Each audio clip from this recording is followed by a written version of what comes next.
Hey, everybody. Welcome to Daniel Davis Deep Dive. We've got another interesting show for you today. A lot of things going on.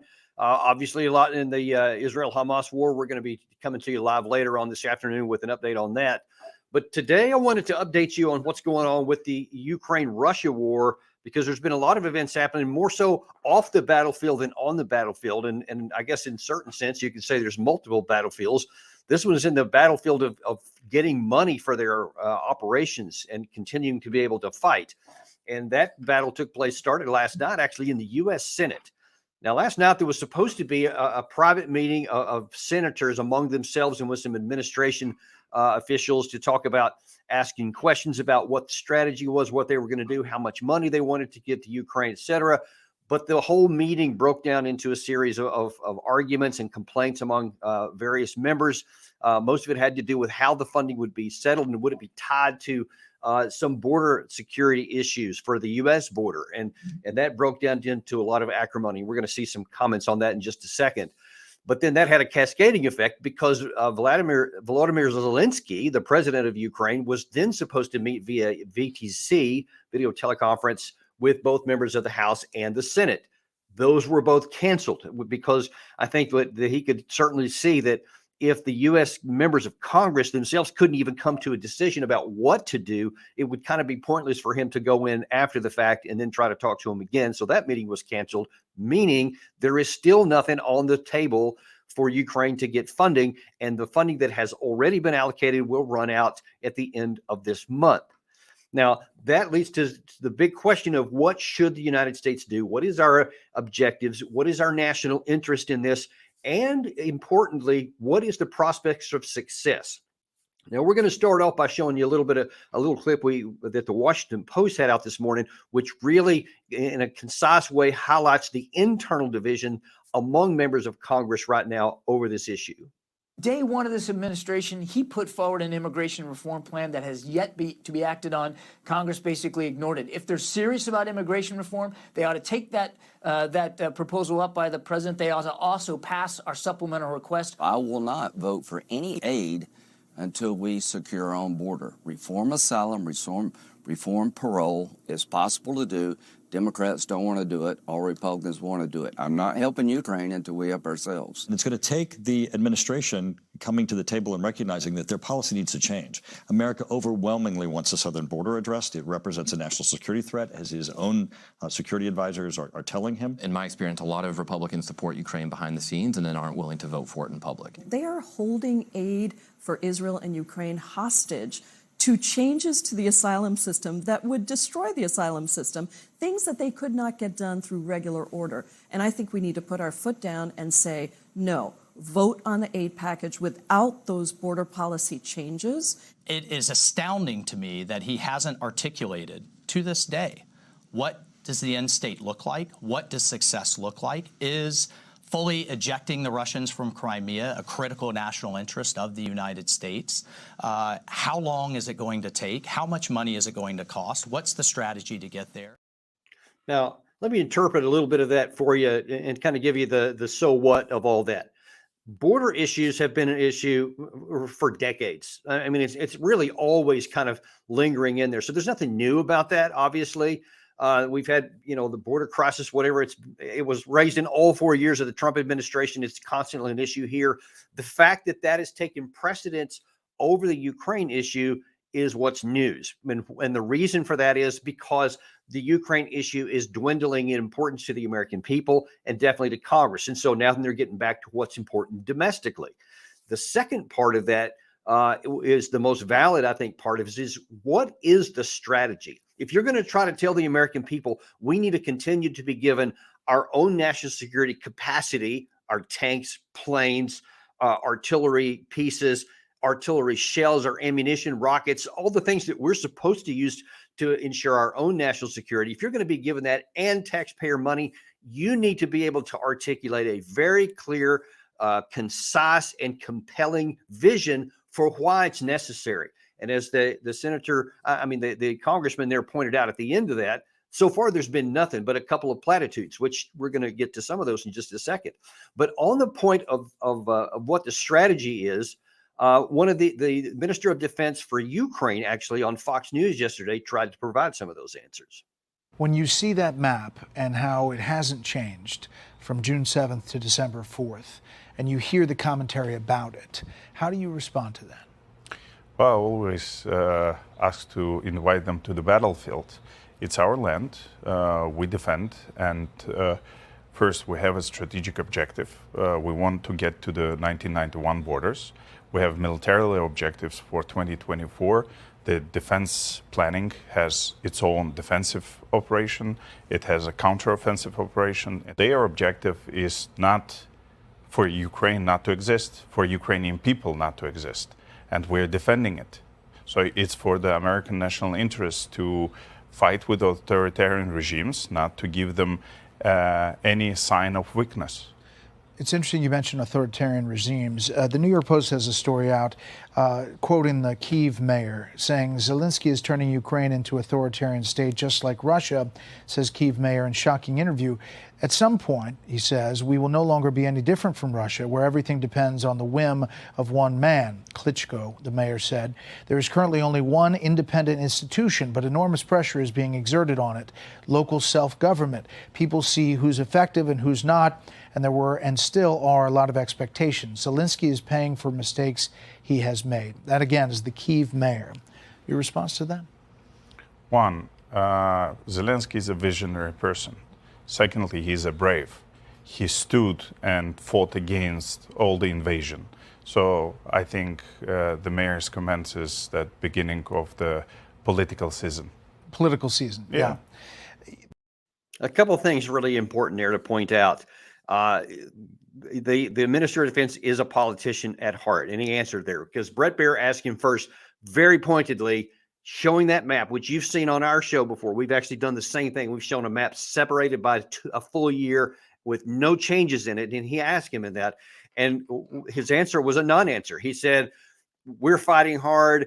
You know, we're brave. No one's questioning that, but that's not the question he asked. He said, there's been no progress. What can you tell us? And he gave no answer. Then at the end, he asked him, what about what Klitschko is saying? Now, Klitschko, if you're not aware, he's the mayor of Kyiv himself, and he has been one of the most staunch supporters of Zelensky from the beginning. But now then, and I'm going to talk about this in a second, many are turning against him. And this is just one of the latest ones here. And he was asking about that because when Klitschko says that Zelensky has been turning into a dictator in certain cases and an autocrat, what he's talking about is that most of the opposition political parties have been banned. Opposition media has been banned. Even some religious institutions that they don't like have been banned. Free speech in many cases has been banned. People can't go on Telegram without saying many questions and then have a risk of being in jail. Those are things that we normally ascribe to the autocrat Vladimir Putin, but now then those things are here. So people are starting to turn even on Zelensky. But that leads to the next part of Zelensky himself. Now, as we showed on our show yesterday, you saw Zelensky, when he had that big moment when he addressed the joint session of Congress and this thunderous applause and constantly being interrupted with people cheering and standing on ovation. Now then, in light of that map that Bret Baier just showed where there's been no change in a year, watch Zelensky now. Всі розуміють, що це найвища ціна. І тому я вас дуже прошу берегти себе, берегти своїх близьких, побратимів, військових, офіцерів, солдатів, звичайних солдатів, які з вами поруч воюють щоденно, віддаючи своє життя заради України. Я бажаю вам перемоги, бути міцними, не втрачати ініціативу, захищати Харківщину, захищати Куп'янськ, захищати кожного. You see, he's sitting there. This is not cheering them on to victory. This is not even when he appeared before his troops after they had taken the city of Kherson last year. This is like, hey, we're troubled. Your guys are dying all over the place. And as I'm going to point out here shortly, anywhere you want to look on that map that didn't change, there's casualties going on by the day. Sometimes in the hundreds they die, and they're not, the ground isn't changing. They're not succeeding anywhere.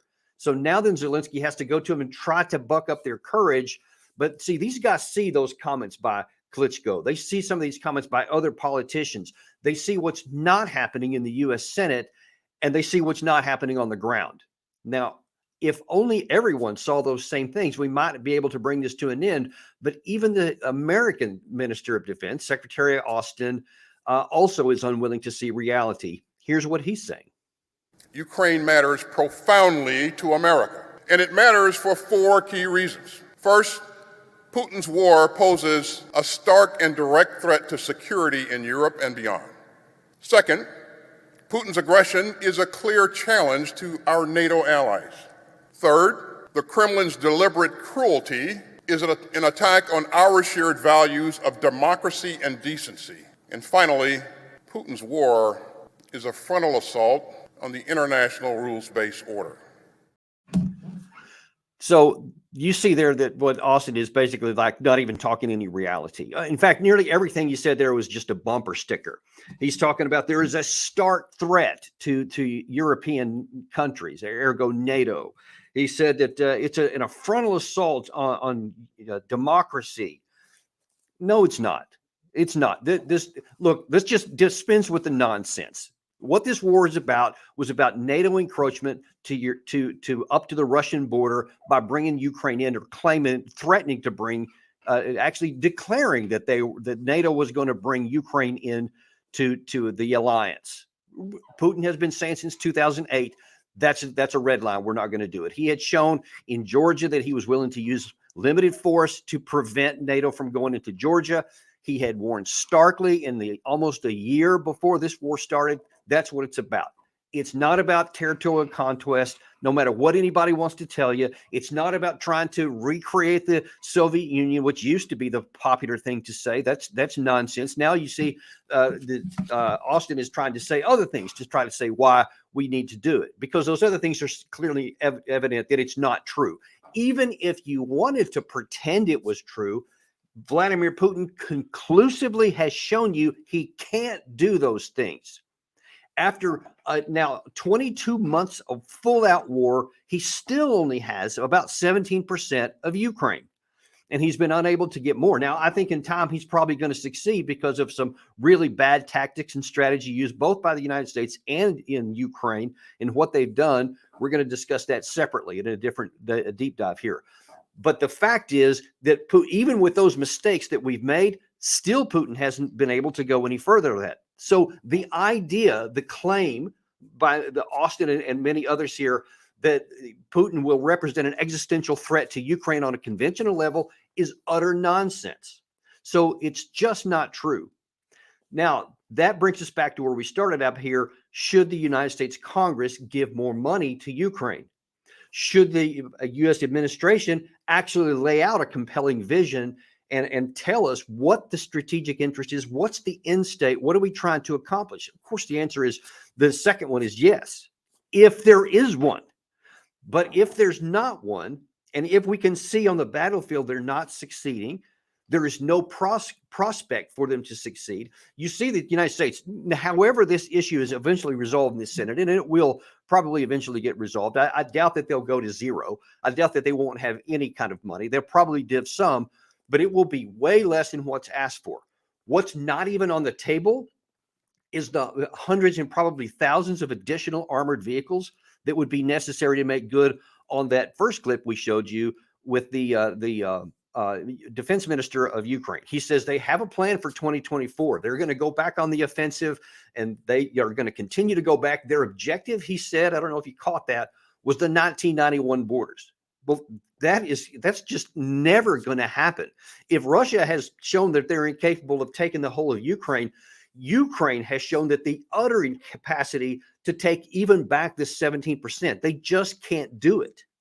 Now, what sense does it make to say, let's try again after Russia is now even more firmly entrenched? There's reports out just this morning in the Washington Post that actually Russia has been spending this time increasing their defensive positions, digging even more of them, making them more impenetrable, while they're also building an offensive capacity, which is why I say that there's a greater risk that Ukraine could lose more territory than that Russia would ever be driven out.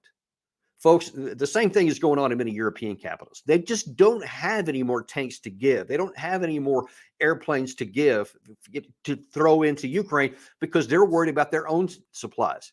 They don't have anywhere near enough artillery shells to even possibly set up another offensive by Ukraine in 2024. It's just very, very unlikely. Whereas Russia's is going higher. Their national production capacity is now going into full-on production. They're recruiting more personnel. They're going to move up to almost 2 million active duty troops. So while Ukraine is dwindling, Russia is increasing. Every metric you want to look at shows that the war is going against Ukraine, and that the chances of them winning, the chances of what Austin said coming to pass are just, they're never going to happen. It is time, folks, for us to finally acknowledge the reality. Just recognize what's going on the ground and say, all right, what we wanted to do didn't work. Maybe there was a good reason for it. Maybe it was a good aspiration. I'll leave others to decide that. But whatever the case was, this is what is the truth now. They're never going to accomplish that. So it's time for America to say, let's do something that makes sense. I would love to see the Congress, and the Senate and the House both say, all right, whatever we're going to end up giving them, there will be strings to this. There are limitations. We're going to give you maybe some defensive arms, things that will try to help prevent Russia from gaining any more ground, but we're not going to give you another package of hundreds of armored vehicles, millions of shells. That's just not going to come. It is then incumbent upon Ukraine to make their own choice, to say, we're going to do what we can to preserve what we have and try to make a negotiated settlement on the best terms they can get.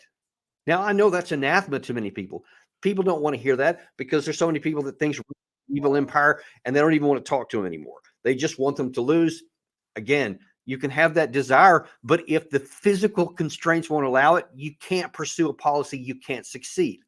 Otherwise, in time, you may lose even more. And then actually Russia could pose more of a threat later on if we're unwilling to recognize reality now.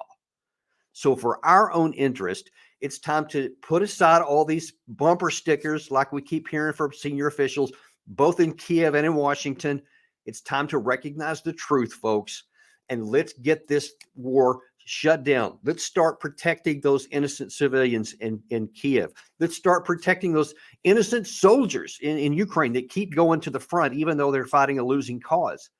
Don't say how proud you are of them and how brave they are. Let's keep them alive, because Ukraine is going to need those men on the other side of this war to rebuild their country.